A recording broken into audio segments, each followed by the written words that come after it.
Praise the lord everyone. मसीह यीशु के नाम में सबको जय मसीह की सलाम खुशामदीद।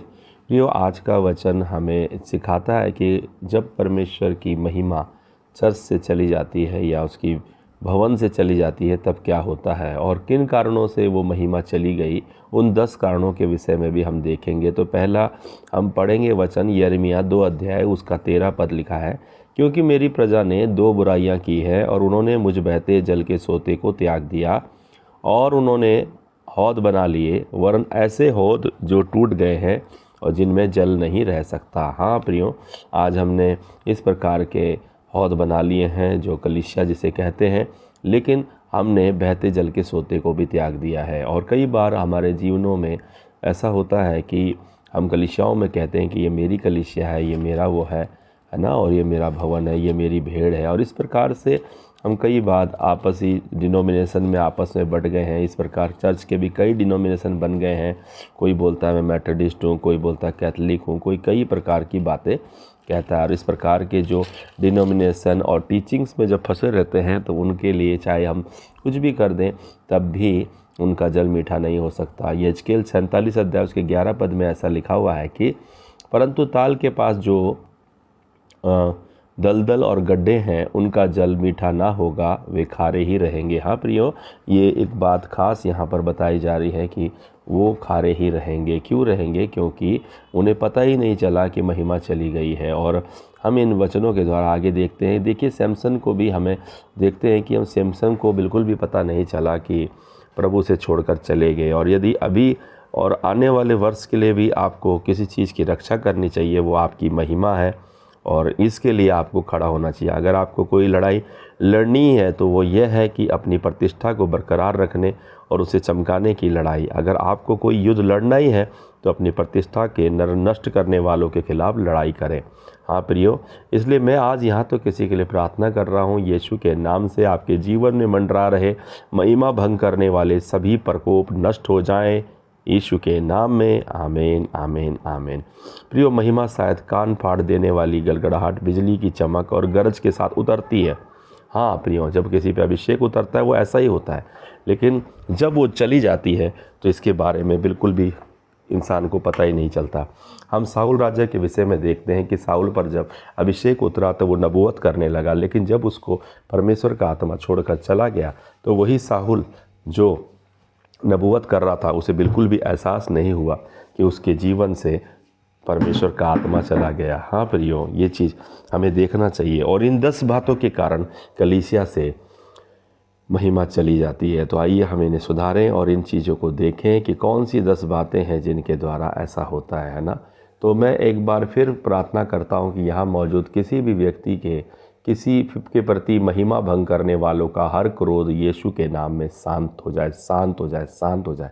प्रियो, बाइबल कहती है कि जब पेंटेकोस्त का दिन आया, जब पेंटेकोस्त का दिन आया तो उस दिन जोरदार आंधी की सनसनाहट लोगों ने सुनी और उससे जो है जो आवाज़ हुई थी उससे जो है पूरा घर भर गया था और लोगों ने उन्हें भिन्न भिन्न भाषा बोलते हुए सुना।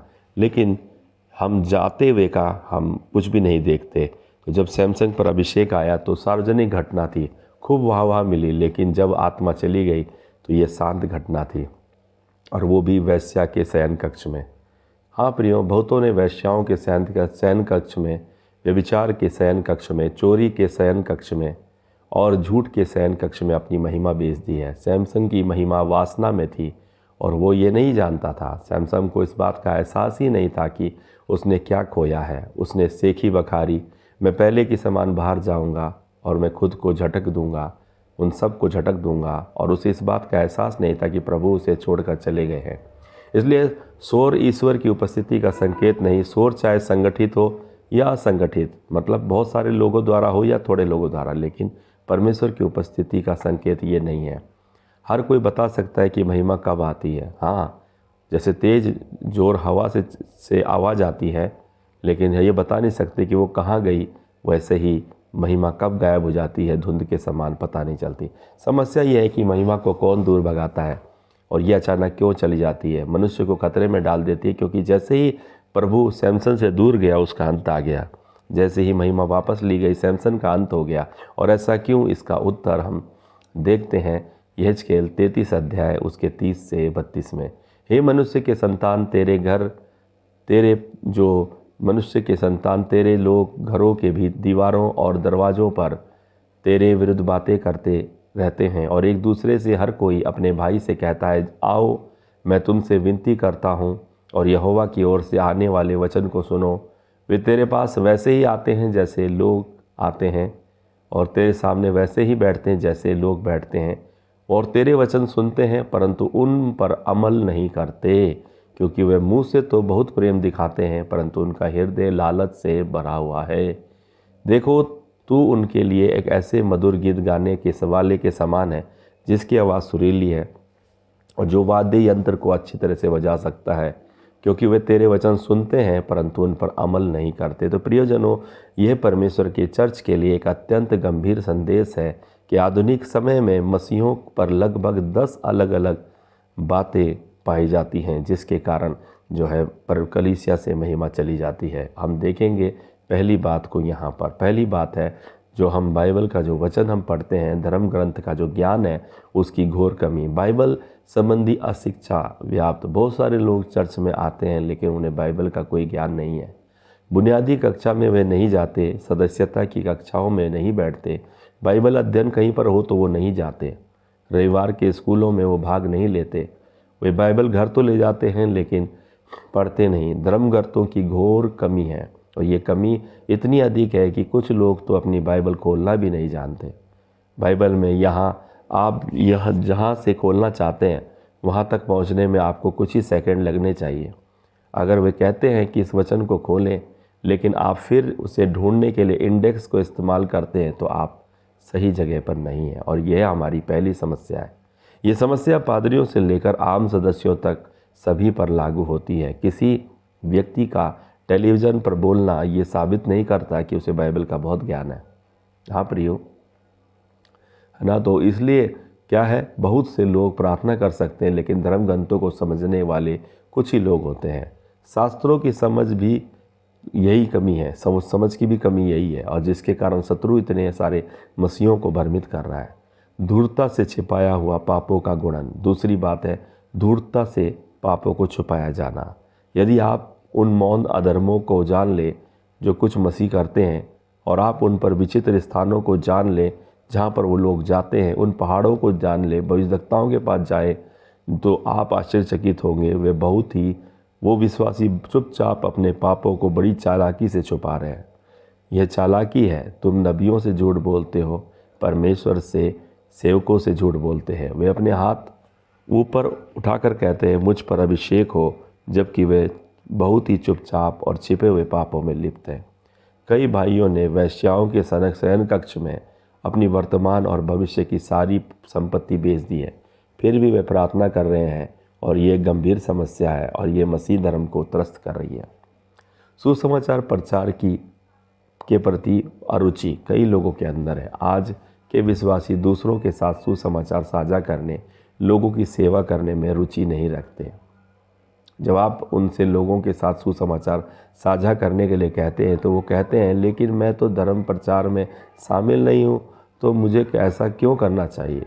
चौथी चीज़ है प्रार्थना की कमज़ोर वेदी। मैं किसी ऐसे व्यक्ति की तलाश में हूँ जो मेरे लिए प्रार्थना करे, और आप एक ऐसे स्तर तक पहुँच जाते हैं जहाँ आपको अपनी कमज़ोर वेदी को सुधारने की आवश्यकता है, ताकि वो वेदी आपके सामने आने वाली चुनौतियों का सामना कर सके। और आज सुबह तो मैं यहाँ पर प्रार्थना करना चाहता हूँ, है ना। और आपको एक राज बताता हूँ कि हम में से कुछ लोगों को जब तक हमारी प्रार्थनाओं की वेदी मजबूत नहीं हो जाती, परमेश्वर की महान सफलता हमें नहीं मिल पाएगी। और वेदी नहीं मजबूत हो जाती है तब ये काम होगा, क्योंकि अगर वो आपको सफलता दे भी दें परमेश्वर, और आपके पास उसे बनाए रखने के लिए प्रार्थना की वेदी ना हो, तो शत्रु उसे छीन लेगा। यह बेहतर है कि आप गवाही का स्वाद चखें ही ना, बजाय इसके कि आप उसका स्वाद चखें और कोई उसे आपसे छीन ले। एकांत समय में प्रार्थना। पांचवी बात, कई श्रद्धालु अब एकांत समय का पालन नहीं करते। ये वाकई एक बड़ी त्रासदी है। छठी चीज़ है पढ़ने की संस्कृति बहुत खराब। मुझे यकीन है कि आज सुबह यहाँ ऐसे लोग भी होंगे जिन्होंने इस पूरे साल एक भी मसीह किताब नहीं पढ़ी। वे अखबार पत्रिकाएं तो पढ़ते हैं, लेकिन यह नहीं कह पाते कि मैंने इस साल ये मसीह किताब पढ़ी है। यह वाकई एक भयानक घटना है प्रियो। पदों के प्रति, सातवीं चीज़ है पदों के प्रति अत्यधिक प्रेम।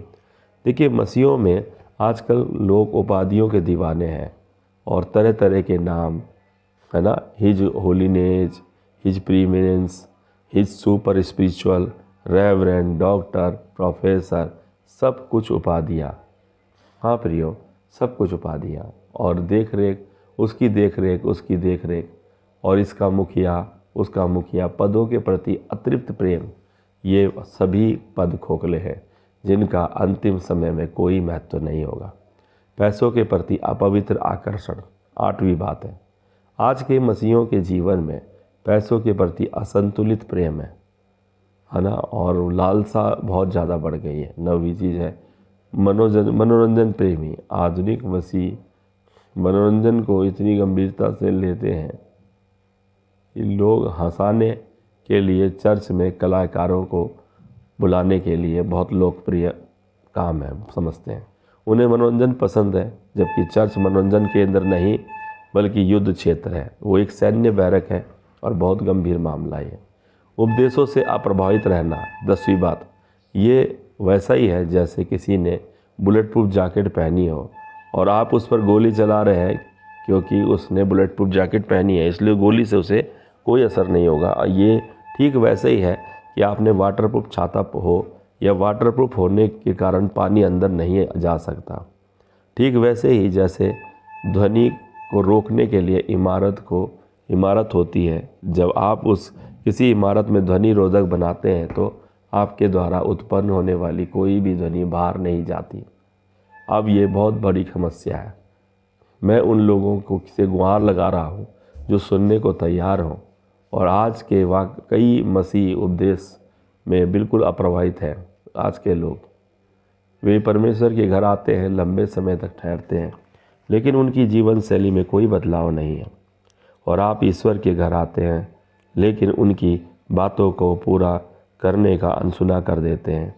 आपकी अपनी राय है, आपकी अपनी राय स्वर्ग की राय से बिल्कुल अलग है। आप उपदेशों से अप्रभावित मसीह हैं। आप ईश्वर के घर आते हैं, उपदेशों से आप पर कोई प्रभाव नहीं पड़ता, आप में कोई रुचि नहीं। आप उपदेशों से अप्रभावित मसीह हैं और आप परमेश्वर के घर आते हैं और आप वही सुनते हैं जो आप सुनना चाहते हैं। आप उन बातों को अनसुना कर देते हैं जो आप सुनना नहीं चाहते। आप वही सुनते हैं जो आपके लिए सुविधाजनक है। आप उपदेशों से अप्रभावित ईसाई हैं। अगर मस्जिद के लोग सही ढंग से कपड़े पहनते हैं तो हम मसीह जैसे कई चाहे वैसे कपड़े पहनकर सत्ता में ना होने का दावा करते हैं, तो यदि सत्ता के ना होने के कारण है, परंतु ये गंभीर मसला है। हम सही से कपड़े पहनने चाहिए। मैं चाहता हूँ कि आप ये समझें कि जब आप उन लोगों में शामिल होते हैं जो दूसरों को उपदेश देते हैं, लेकिन आप स्वयं उस पर ध्यान नहीं देते जो आप उपदेश दे रहे हैं। आप ऐसे व्यक्ति हैं जो जिन पर उपदेश का कोई असर नहीं। आप दूसरों को परमेश्वर वचन सुनने के लिए आमंत्रित करते हैं, फिर भी आप हृदय में पाखंडी हैं। आप उपदेशों से अप्रभावित रहे व्यक्ति हैं। जब आप परमेश्वर के वचन को अपने हृदय को बदलने से रोकते हैं, जब भी आपको यह एहसास होता है कि आपको परिवर्तन की आवश्यकता है, तो तुरंत आपको दूसरों को उदाहरण देने लगते हैं। लेकिन ये व्यक्ति तो ठीक नहीं है या वो व्यक्ति ठीक नहीं है।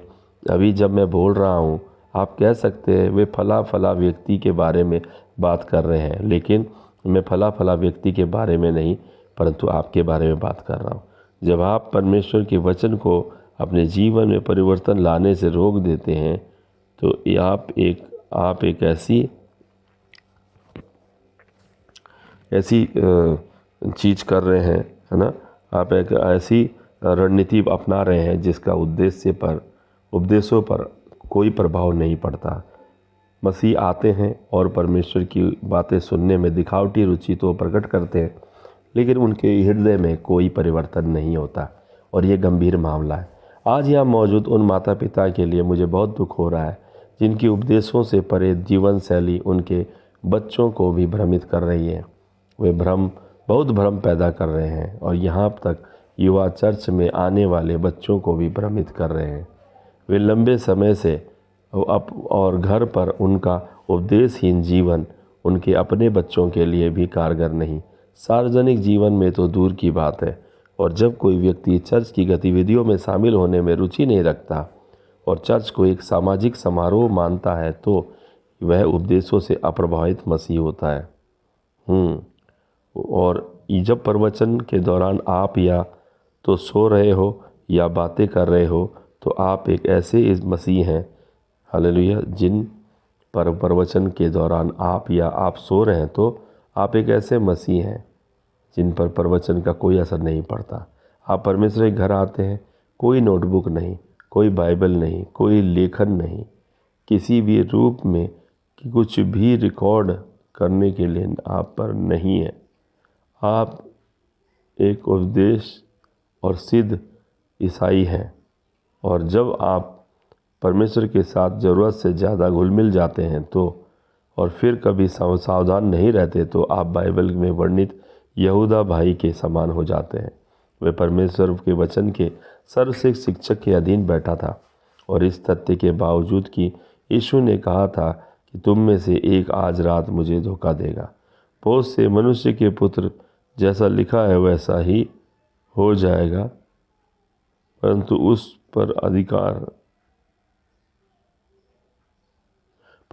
पर अधिकार हम देखते हैं कि नहीं पाते, है ना। और यही हमारे लिए सबसे बड़ी बात है ना। ये आज ये तो मनुष्य के पुत्र जैसा लिखा है, तो अच्छा होता कि वो पैदा ही नहीं होता, ऐसा लिखा हुआ। अगर आप उपदेशों से प्रभावित नहीं होते तो सिर्फ यही एक वाक्य किसी को भी अपने मनचाहे काम से डराने के लिए काफ़ी है। लेकिन यहूदा ने यह वाक्य सुना क्योंकि वह उपदेशों से प्रभावित नहीं हुआ था, फिर भी उसने अपने प्रभु के साथ विश्वासघात किया। हालेलुया। तो है ना। और जब कोई व्यक्ति चेतावनी के बावजूद बुराई करने के लिए आगे बढ़ते हैं तो उपदेशों से अप्रभावित ईसाई होता है। कुछ ईसाई आंशिक रूप से उपदेशों से अप्रभावित होते हैं जबकि कुछ पूर्ण रूप से। वे सच्चाई से बचने के लिए एक चर्च से दूसरे चर्च भटकते हैं, अपने हृदय को कठोर कर लेते हैं।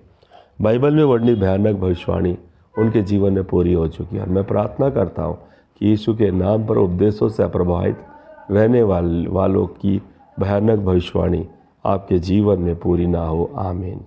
और ये भयानक भविष्यवाणी क्या है? प्रेरित पौलुस लगातार प्रचार किया, कुछ ने विश्वास किया, कुछ ने नहीं। और यही वो अंतिम उपदेश था जो उसने उनसे कहा था। कुछ लोगों ने कही हुई बातों को पर विश्वास किया और कुछ ने नहीं। जब वे आपस में सहमत नहीं हुई तो पौलुस ने एक शब्द के कहने के बाद वे चले गए और पवित्र आत्मा ने यशायाह की पुस्तक में हमारे पूर्वजों से कहा गया कि इन लोगों के पास जाओ और कहो, तुम सुनते तो रहो परंतु समझ नहीं पाओगे, देखते तो रहो परंतु पहचान नहीं पाओगे, क्योंकि इन लोगों के हृदय कठोर और इनके कानों से वो बहरे हो चुके हैं और उनकी आंखें उन्होंने ऐसी बंद कर ली कि वो आँख नहीं देख सकते। वो कानों से सुने, हृदय से समझे और परिवर्तित हों और मैं उन्हें चंगा करूं, ये बात उनके जीवन से दूर है। भविष्यवाणी ये है कि पूरी तरह से अलग थलग पड़ गए और उन पर उपदेश का कोई प्रभाव नहीं और ना कोई चंगाई, ना मुक्ति और ना कोई उद्धार। तो आज हमको प्रार्थना करने की ज़रूरत है। अपने सिर पर हाथ रखेंगे और प्रार्थना दाहिना हाथ अपने सिर पर रखें, बोले मेरे सिर पर पड़े अंधकार के बोझ यीशु के नाम में पलट जाए इसी वक्त। आमीन। बोलेंगे, हे यीशु के लहू उठो, मेरे जीवन की रक्षा करो यीशु के नाम में। आमीन। हे यीशु के लहू, मेरी नींव में गहराई तक उतर आओ, यीशु के नाम में मुझे पूर्ण बना दो। आमीन। जिद्दी जड़ों की समस्या यीशु के नाम में सूख जाओ। छद्मवेशी शत्रुओं, प्रभु का वचन सुनो, यीशु के नाम में अपने आप को नष्ट कर दो। मेरे जीवन की नींव में सर पर बिच्छू का उत्पात जो मच रहा है, झूठा है, यीशु के नाम में नष्ट हो जाए। मुझे बलि के रूप में इस्तेमाल करने के लिए नियुक्त हर शक्ति तुम झूठी हो, यीशु के नाम में मर जाओ।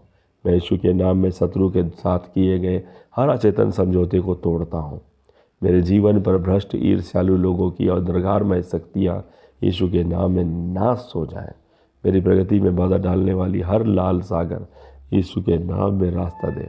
मेरी जान के दुश्मन तुम झूठे हो, यीशु के नाम में मर जाओ। यीशु के लहू से हे मेरे अनुग्रह के द्वार यीशु के नाम में खुल जाए। हे यीशु के नाम में मेरे शरीर से रोग दूर हो जाए। मेरे जीवन पर मंडरा रहे हर खगोलीय दायित्व का नाश हो जाए यीशु के नाम में।